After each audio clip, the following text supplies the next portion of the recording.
오늘 오병이어의 표적이라는 제목의 말씀으로 함께 말씀을 나누도록 하겠습니다.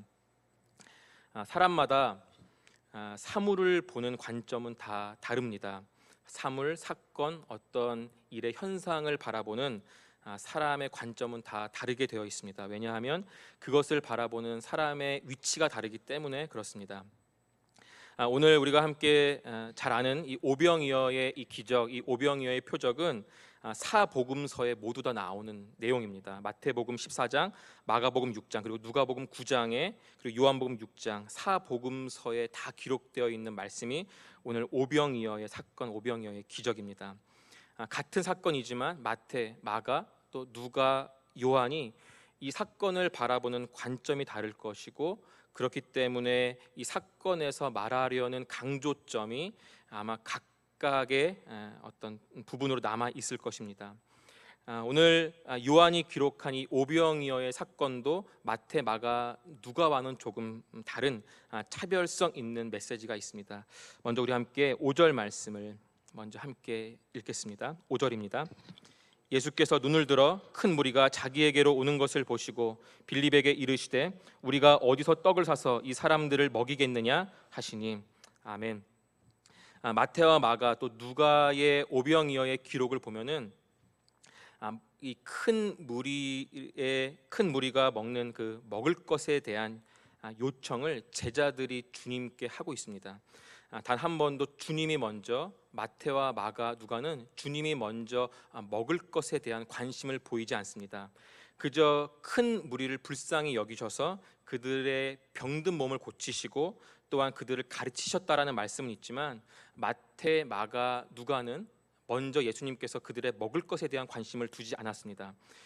오늘 요한복음은 처음으로 예수님께서 큰 무리의 먹을 것에 대한 관심을 먼저 말씀하셨고 제자들에게 요청하고 있는 것이죠. 그러면서 오늘 예수님께서 먹을 것을 먼저 말씀하시고 먹을 것에 대한 주제를 다루시면서 결국 이 오병이어의 사건을 통해서 제자들과 큰 무리에게 말씀하시는, 또한 이것을 오늘 우리가 읽고 있는 우리들에게 주시는 교훈이 있기 때문에 그렇습니다. 우리 함께 말씀을 좀 더 읽겠습니다. 우리 함께 6절하고 14절 말씀을 읽겠습니다. 먼저 6절입니다. 이렇게 말씀하심은 친히 어떻게 하실지를 아시고 빌립을 시험하고자 하심이라. 14절입니다. 그 사람들이 예수께 행하신 이 표적을 보고 말하되 이는 참으로 세상에 오실 그 선지자라 하더라. 아멘. 요한이 기록하고 있는 이 오병이어, 우리가 너무나 익숙한 본문의 말씀이지만 마태와 마가, 누가와 비교했을 때 요한이 기록하고 있는 차별성은 두 가지 메시지입니다. 첫 번째는 예수님이 오병이어를 행하신 첫 번째 이유, 그것은 6절 말씀에 빌립 그리고 제자들을 시험하고자 하는 의도가 있었고, 두 번째 14절 말씀에서처럼 이 기적, 이 일이 표적이다라고 그렇게 분명하게 말씀하고 있는 것이죠. 이것은 예수님의 의도입니다. 제자들을 시험하고자 하는 것, 두 번째는 이것이 표적이라는 것. 5개의 떡과 2마리의 생선으로 큰 무리를 먹인 이 사건 자체에 대해서 요한은, 아니 예수님은 별 관심이 없으신 것이죠. 당연히 큰 무리의 배고픔과 현실적인 필요를 채우는 것에 있어서 우리 주님은 관심이 있으시지만 그것이 1차적인 관심은 아니었습니다. 큰 무리를 무엇으로 어떻게 먹일 것인가, 이것이 요한의 의도도 아니었고 예수님의 관심도 아니었습니다. 그렇다면 먼저 14절 말씀, 표적이 무엇일까? 예수께서 행하신 이 표적이라고 요한은 말씀하고 있습니다. 요한복음에는 대표적인 표적적인 사건들이 나옵니다. 7가지가 나오는데요. 첫 번째는 2장에 물로 포도주를 만드신 표적이 나오고, 4장에 신하의 아들들을 고치신 표적, 세 번째 표적은 5장에 38년 된 병자를 고치시는 표적, 그리고 오늘 오병이어는 4번째 표적입니다. 5번째는 물 위를 걸으시는 6장의 말씀의 표적, 그리고 6번째는 9장에 소경을 고치시는 이 표적, 그리고 7번째는 11장에 죽은 나사로를 살리시는 이 표적. 다른 복음서에서는 그냥 기적적인 사건이라고 말하는 이 사건에 대해서 요한은 특별히 이것이 표적이다라고 말씀하고 있는 것이죠. 분명히 예수님은 이 7가지의 표적 외에도 더 많은 표적을 행하셨을 것입니다. 요한은 이것을 요한의 마지막 성경에서 잘 말씀하고 있습니다. 우리 함께 요한복음 20장 30절과 31절 말씀을 함께 찾아서 읽겠습니다. 요한복음 20장 30절 31절입니다.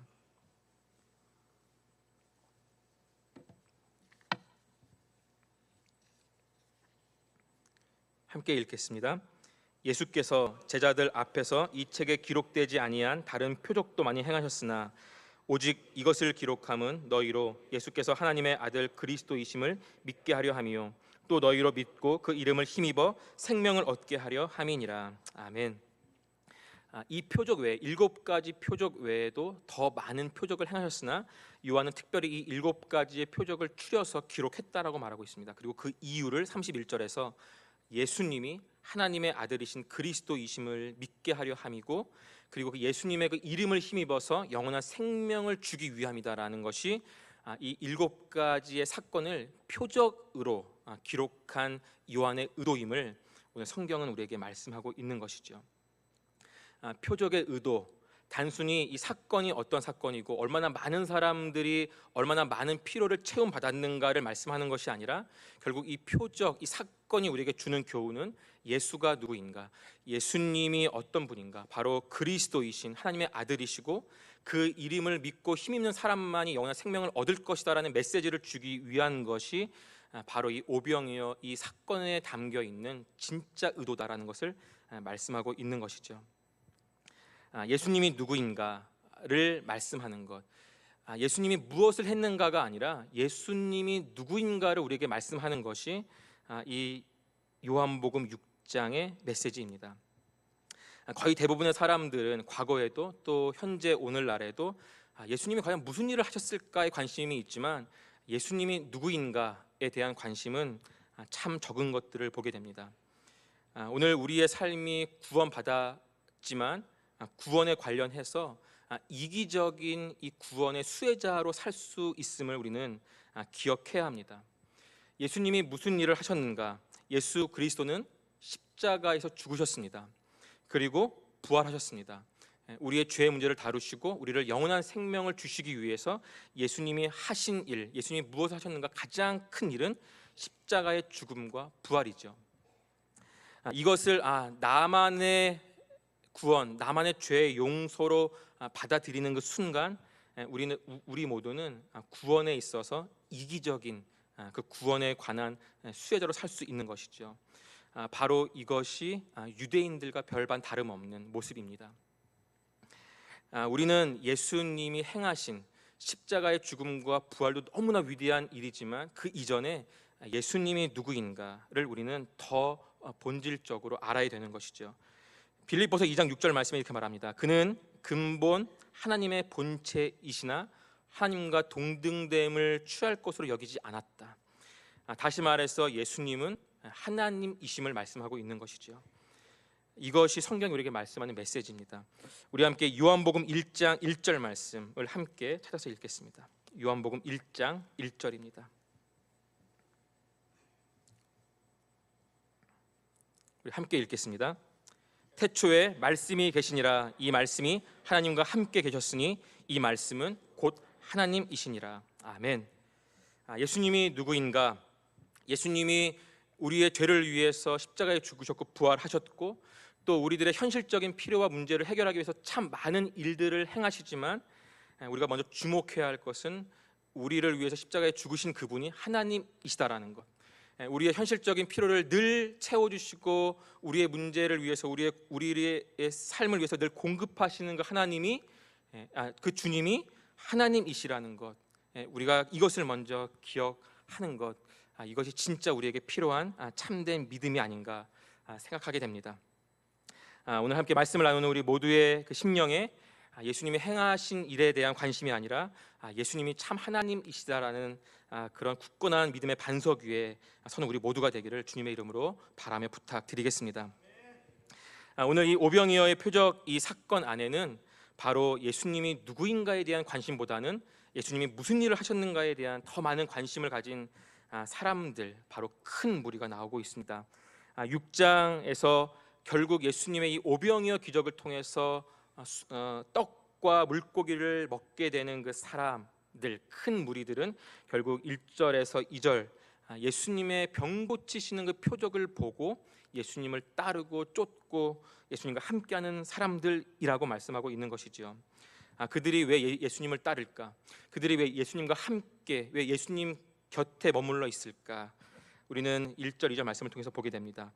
6장 24절과 26절 말씀에서도 결국 오병이어의 표적을 경험한 수혜자들을 향해서 예수님의 말씀은 26절 이렇게 말하고 있습니다.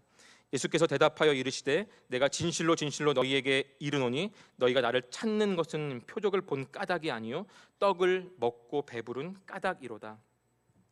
사람들이 예수님을 따르는 이유, 예수님의 그 주변에 머물러 있는 이유는 예수가 생명을 주시는 구주이기 때문이 아니라 오늘도 여전히 그들에게는 먹을 양식이 필요했기 때문에, 오늘도 여전히 그들에게 현실적인 필요의 공급자가 필요했기 때문에 결국 예수님 곁에 머물러 있음을 예수님은 지적하고 있는 것이죠.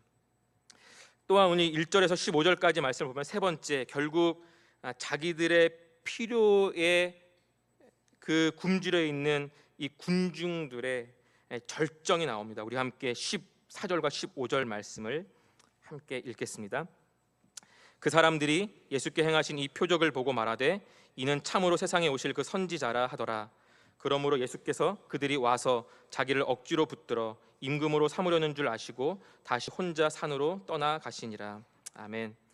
이 큰 무리, 오병이어의 혜택을 받은 이 큰 무리의 현실적인 필요의 최고의 절정은 예수가 자신들의 왕이 되어주는 것이죠. 당시 이스라엘은 로마의 속국이었습니다. 로마의 지배하에 있었죠. 결국 이스라엘에게 정말 현실적인 필요는 로마의 속국으로부터의 해방을 가져다 줄 새로운 왕, 새로운 지도자가 필요했습니다. 오늘 오병이어의 이 기적을 보면서 큰 무리의 관점, 시각은 예수가 생명의 떡이신 영원한 생명의 구주가 아니라 자신의 인간적인 왕이 되어 주었으면 하는 그런 눈으로 예수님을 바라보고 있는 것뿐입니다. 그저 눈앞에서 행하신 예수가 무엇을 행하셨는가를 보면서 정말 영적인, 보다 근본적인 자신들의 필요를 바라보는 것이 아니라 자신의 현실적인 필요를 계산하면서 주님을 여전히 쫓는 그들의 어리석은 모습들을 저희들이 바라보게 됩니다. 사람들의 관심사는 무엇일까? 사람들은 결국 자신들의 인생에서 얼마나 멀리 내다볼 수 있을까? 이러한 질문을 우리는 반드시 해야 됩니다. 누가복음 17장 27절 말씀에 노아가 방주에 들어가던 날까지 사람들이 먹고 마시고 장가들고 시집가더니 홍수가 나서 그들을 다 멸망시켰다라는 말씀이 누가복음 17장에 기록되어 있습니다. 이 말씀이 누가가 구약의 사건을 인용하는 것이죠. 노아의 홍수로 인해서 세상이 멸망당한 그때를 말씀하는데, 홍수가 나서 세상이 멸망당하는 그때에도 여전히 사람들은 먹고 마시는 것, 또한 장가들고 시집가는 것에 현실적인 필요에 여전히 머물러 있었다라는 것을 말씀하고 있습니다. 저는 학교에서 3명의 전도사들과 함께 같이 룸메이트로 생활을 하고 있습니다. 전도사들이 모였기 때문에 얼마나 방의 분위기가 거룩할까. 비전, 사역, 여러 가지 이야기들을 하지만 결국 이야기의 끝은 연애, 결혼인 것을 보게 됩니다. 왜냐하면 저 외에는 다 솔로기 때문에 그렇죠. 뭔가 성경적인 이야기, 비전, 사역을 이야기하지만 이야기의 끝은 현실적인 연애, 결혼 이야기에 머물러 있습니다. 우리가 눈 뜨면 생각을 합니다. 오늘 아침 뭘 먹을까? 또 생각합니다. 아침을 먹으면서 점심에는 뭘 먹을까? 이러한 현실적인 필요에 우리들은 늘 머물러 있고 현실적인 필요에 늘 묶여 있는 것들을 저희들은 보게 됩니다. 이것이 우리들의 관심사고 우리들의 인생에서 뭔가 더 멀리 내다보고 싶지만 멀리 내다보지 못하는 우리의 근시안적인 우리의 모습을 우리는 발견하게 됩니다. 그러나 오늘 이 표적을 행하시는 예수님, 오병이어의 표적을 행하시면서 결국 우리 주님의 관심사, 그리고 주님은 어디를 바라보고 계시는가, 그것은 바로 영원한 하나님의 나라인 것을 우리는 오늘 말씀을 통해서 발견하게 됩니다. 우리의 관심은 먹고 마시는 것, 연애와 결혼, 장가들고 시집 가는 것이지만 결국 주님께서 우리들에게 원하시는 것은 영원한 생명, 영원한 구원, 영원한 하나님의 나라에 있습니다. 6장 35절 말씀에 예수께서 이렇게 말씀하십니다. 나는 생명의 떡이니 내게 오는 자는 결코 줄이지 아니할 터이요 나를 믿는 자는 영원히 목마르지 아니하리라. 반복해서 6장 51절 말씀에서도 나는 하늘에서 내려온 살아있는 떡이니 사람이 이 떡을 먹으면 영생하리라. 내가 줄 떡은 세상의 생명을 위한 내 살이니라. 결국 주님께서 우리에게 주시고자 하시는 것은 단순히 오늘 먹고 배부를 양식에 있지 않습니다. 영원한 하나님의 나라를 소유하는 것, 이것이 오늘 하나님께서 저와 여러분들에게 원하시는 하나님의 크고 비밀한 뜻임을 기억하며 우리 안에 그러한 믿음이 자라나는 은혜 있기를 주님의 이름으로 부탁드리겠습니다. 에콰도르에서 아우카 인디언들의 손에 처참하게 죽임당한 이 엘리어 선교사의 고백, 영원한 것을 얻고자 영원할 수 없는 것을 버리는 것은 결코 바보스러운 짓이 아니다. 영원한 것을 바라보는 참된 믿음의 눈이 열리는 우리 모두가 되기를 다시 한번 주님의 이름으로 부탁드리겠습니다. 결국 두 번째입니다. 결국 오늘 주님께서 다른 복음서의 오병이어 기적과 차별 두시는 두 번째 이유, 그것은 바로 5절과 6절 말씀. 우리 다시 한번 5절과 6절 말씀을 읽고 말씀을 나누겠습니다. 예수께서 눈을 들어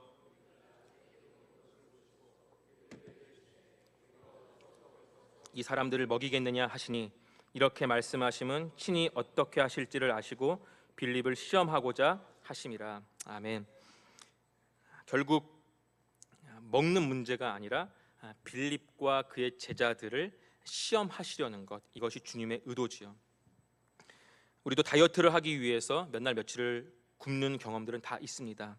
한 끼를 먹지 않아서 죽는 사람은 결코 없지요. 결국 오늘 주님의 관심은 큰 무리의 배고픔에 있지 않습니다.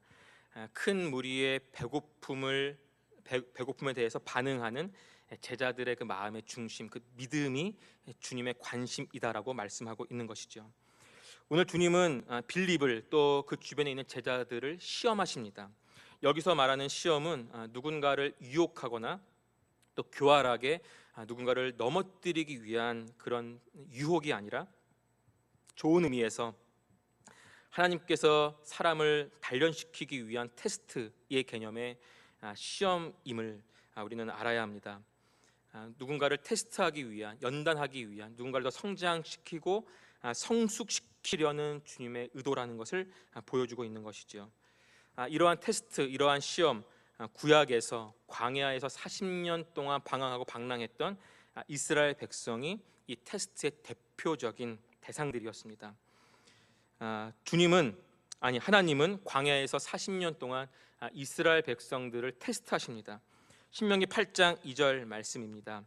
내 하나님 여호와께서 40년 동안에 내게 광야길을 걷게 하신 것을 기억하라. 이는 너를 낮추시며 시험하사 내 마음이 어떠한지 그 명령을 지키는지 지키지 않는지 알려 하심이라. 반복해서 16절 말씀에 내 조상들도 알지 못하던 만나를 광야에서 내게 먹이셨나니 이는 다 너를 낮추시며 너를 시험하사 마침내 내게 복을 주려 하심이다 라고 말씀하고 있습니다. 광야에서 40년 동안 며칠이면 들어갈 그 가나안 땅을 40년 동안 방황하게 하신 하나님의 그 의도, 그 시험의 의도는 결국 복 주시기 위함이었죠. 어떤 복이냐? 결국 율법을 지키는, 하나님의 말씀을 지키는 하나님의 백성으로 잘 준비시켜서 결국 그 약속한 젖과 꿀이 흐르는 그 땅에 들여보내는 것, 이것이 이스라엘 백성들을 40년 동안 방황하게 하신 하나님의 시험하신 그 의도라고 신명기 8장은 말씀하고 있습니다. 동일하게 오늘 주님께서 자기의 제자들을 그렇게 시험하시는 것이죠. 영원한 생명을 소유한 제자로 영원한 하나님 나라를 향해서 한 걸음 한 걸음 내딛는 그 참된 복을 소유한 사람으로 회복시키시고 성장시키시고 성숙하게 하시려는 이 시험, 이 의도, 이것이 오병이어 표적 그 기적 앞에 제자들에게 말씀하신 의도입니다. 다시 말하면 예수님의 첫 번째 관심이 영원한 생명이었다면, 오늘 이 큰 무리를 먹이는 이 사건에서 결국 두 번째 우리 주님의 큰 관심은 빌립, 이 한 사람입니다. 빌립. 동일하게 오늘 주님의 가장 큰 관심은 바로 저와 여러분들입니다. 오늘 교회에서 예배드리는 우리가 주님의 가장 큰 관심이라는 것이죠. 예수님을 모르고 예수님이 누구인지 모르고 여전히 주일이지만 저 세상에서 주님과 아무 관련 없는 것처럼 살아가는 저 사람들이 주님의 관심이 아니라 영원한 생명을 맛보아서 하나님을 경배하고 예배하기 위해 모인 이 자리에 있는 우리가 주님의 첫 번째 관심의 대상이다라는 것을 말씀하고 있습니다. 표적을 보고 더 배부르기 위해서, 더 현실적인 필요에 뭔가를 위해서 찾아오는 사람들이 아니라 주님 곁에 있었던 그 빌립, 이 한 사람, 이 사람에 대한 관심, 이것이 이 표적을 행하신 주님의 두 번째 관심임을 우리에게 말씀하고 있는 것이죠.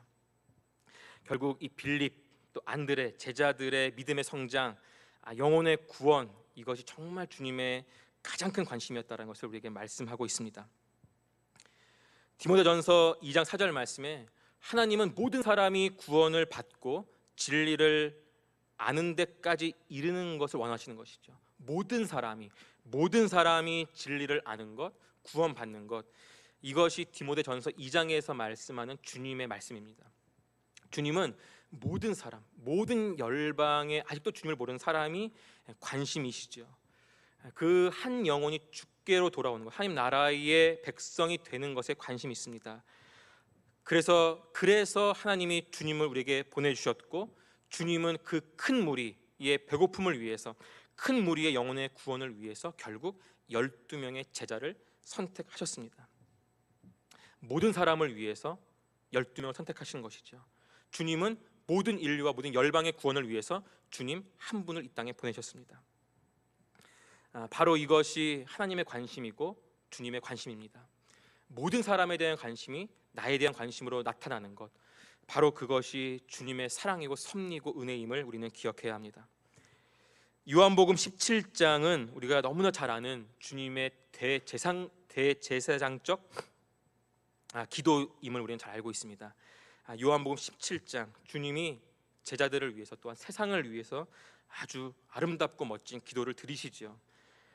주님이 기도하시는 첫 번째 기도의 제목의 대상은 온 세상이 아니라 제자들이었습니다. 요한복음 17장 9절 말씀, 내가 그들을 위하여 비옵나니 내가 비옵는 것은 세상을 위함이 아니라 내게 주신 자들을 위함이니이다. 주님의 기도 제목은 명확했습니다. 그것은 주님과 함께 했었던 제자들, 그들의 관심, 그들을 향한 기도의 제목이 첫 번째였습니다. 이것이 17장 9절 말씀이고, 이 기도 이후에 17장 20절 말씀에 비로소 온 열방을 위해서 기도하십니다.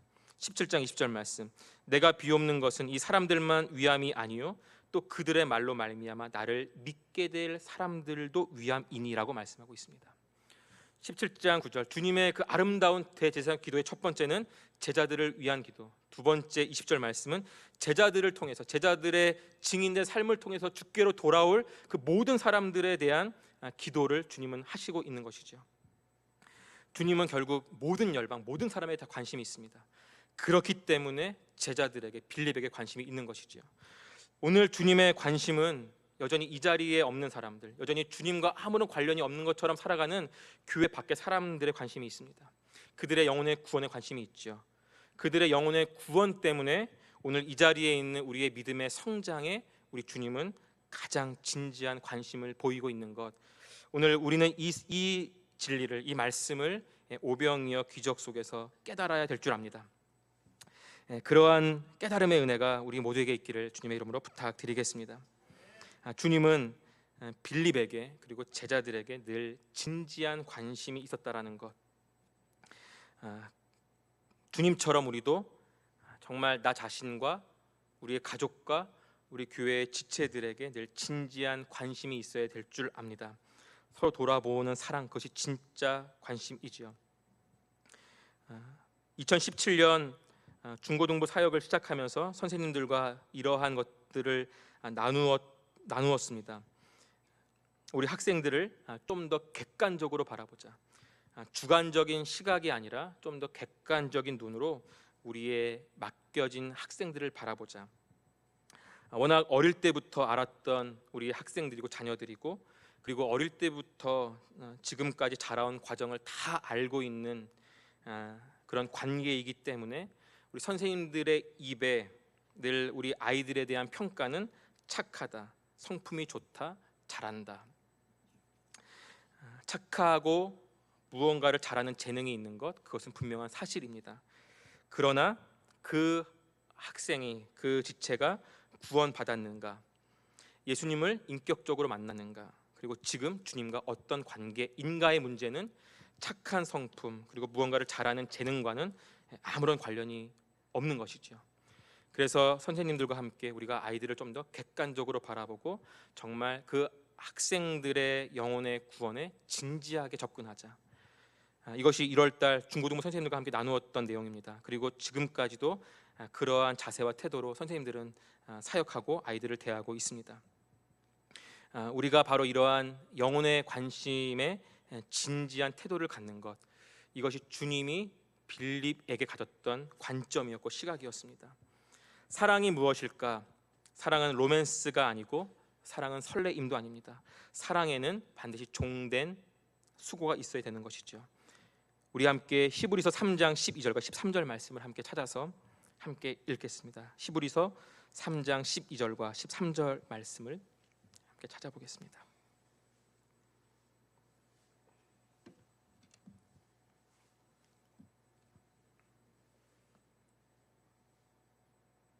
함께 읽겠습니다.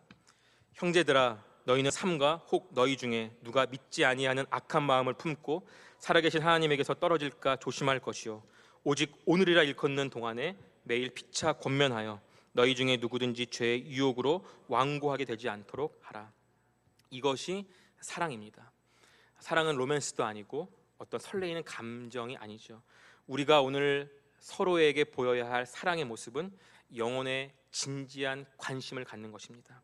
가정에서, 구역에서, 양육 모임에서, 전도회에서 정말 우리가 내 옆에 있는 성도에게, 지체에게 보여야 할, 나타내야 할 진짜 사랑의 모습은 그 영혼의 구원에 관심 갖는 것, 진지한 태도로 묻는 것, 이것이 정말 우리가 실천해야 할 사랑의 모습임을 히브리서는 우리에게 잘 교훈하고 있고 권면하고 있습니다.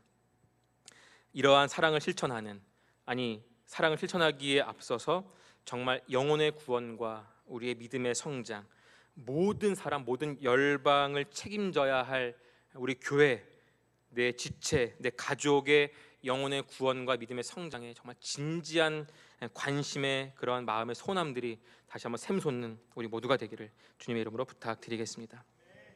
마지막 결론으로, 결국 우리가 오늘 오병이어의 기적을 통해서 우리가 정말 결단해야 할 것, 그것은 바로 예수님을 알기, 예수님을 아는 것에 더 힘을 내는 것, 이것이 정말 우리가 오늘 하나님 앞에 가져야 할 믿음의 결단인 줄 압니다.